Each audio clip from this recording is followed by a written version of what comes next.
Ano ba susunod? Cans, Leo na. Anong mensahe ang kailangan marinig ng mga Leo sa June 16 to 30,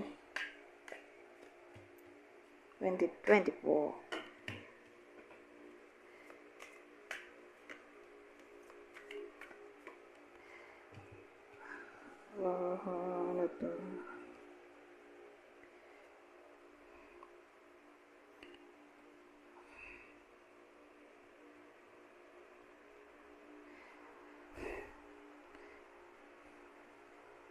Kasi ang dating nangyayari na to, na para bang ayaw makipag-ayos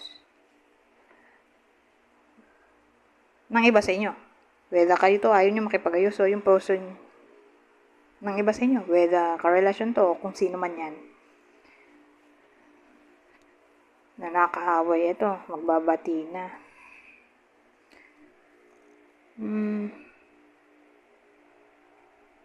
Ano yung nasa taas? Two of Wands, Ace of Pentacles. Ayun, magka-come up na siya sa conclusion na magkabati na. Kaya ayan, may Ace of Pentacles na tayo dito na pwedeng may kinalaman sa new opportunity o abundance. So, sa madaling salita, yung mga may kaaway dyan, so again, nangyayari na to. Magkakabati na. O sabihin natin kung ang pinag-awayan ay pera, baka magkapera na. O. Halimbawa, nakaaway yung landlord. Walang pambayad sa upa. O. So, magkakapera na. Diba? O dahil nabayaran na yung landlord, di okay na. Bati na. Pwede rin ganon. O anyway na parang pinagkakautangan, nabayaran na, di bati na sila.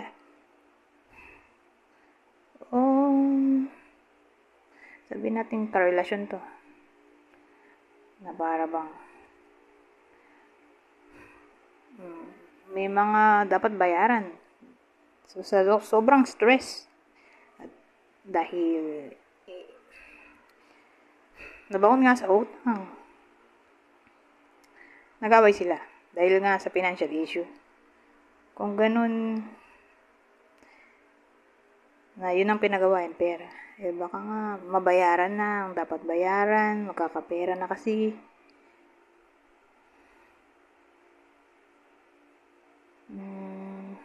Wala lang maisip Basta ang tingin ko pinagawayan dito pera. May Ace of Pentacles tayo doon.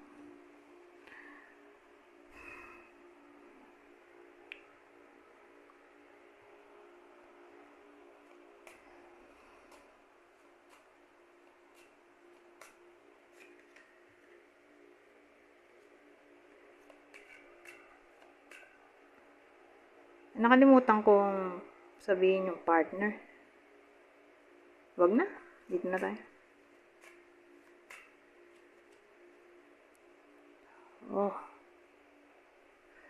Well, nangyayari na rin to. Piling ko minalas yung iba sa inyo. Okay?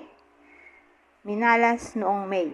Ewan ko kung kailan nangyari yung kamalasan na yan. Ang maganda dito, mawala na yung malas na yan. Kasi may baboy tayo.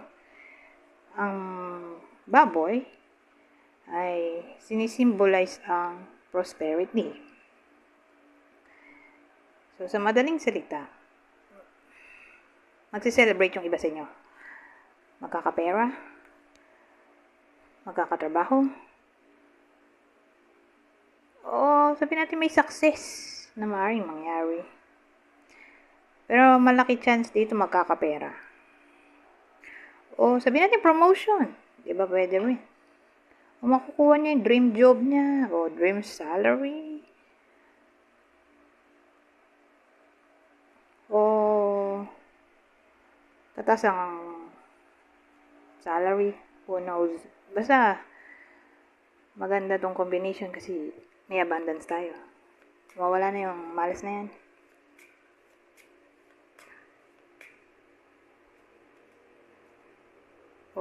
Ano to? May Cupid tayo dito. At buhok. Oh! Ibig sabihin, secret crush. So, yung iba sa inyo hindi nila alam to. Na may nagkaka-crush pala sa kanila. Kasi book ay secret. Kaya nga siya close. Hindi siya open book. Kundi closed book. Di secret. O mysterious. Cupid. Alam naman natin Cupid tungkol sa love. Beginning of love. So, again, secret crush. May nagkaka-crush ng palihim sa iba sa inyo.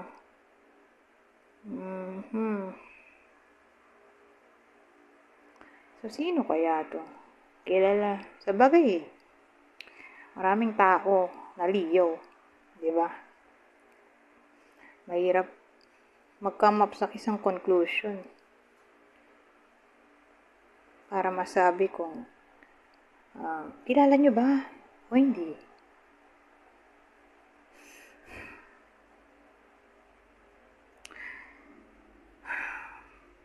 Basahin na lang. Mag-close na lang tayo sa ganun. May nagkaka-crush sa iba sa inyo. Secretly. Well, kilala nyo yun o hindi.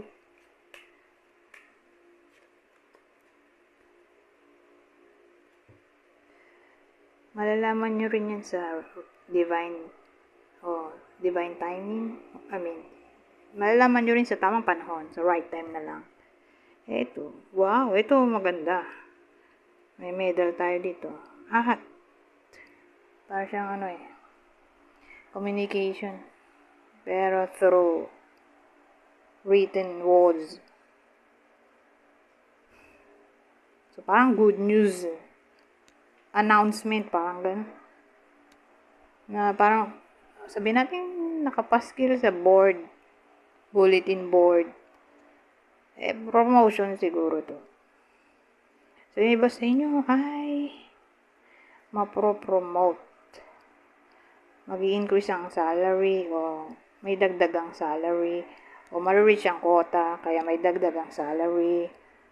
Ma-recognize sa trabaho, o magkakaroon ng award.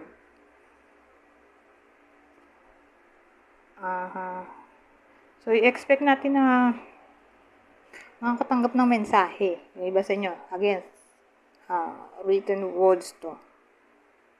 So, chat, email, text, tungkol sa success. So, sabihin natin, tanggap daw sa trabaho. Tanggap sa expected salary. Ganyan. Award. Makatanggap ng medal, honor. Baka mag-gain ng fame. Pwede rin. Iba sa inyo. Honor, fame, glory. Medal kasi, ano ba maisipin mo? So, again, promotion.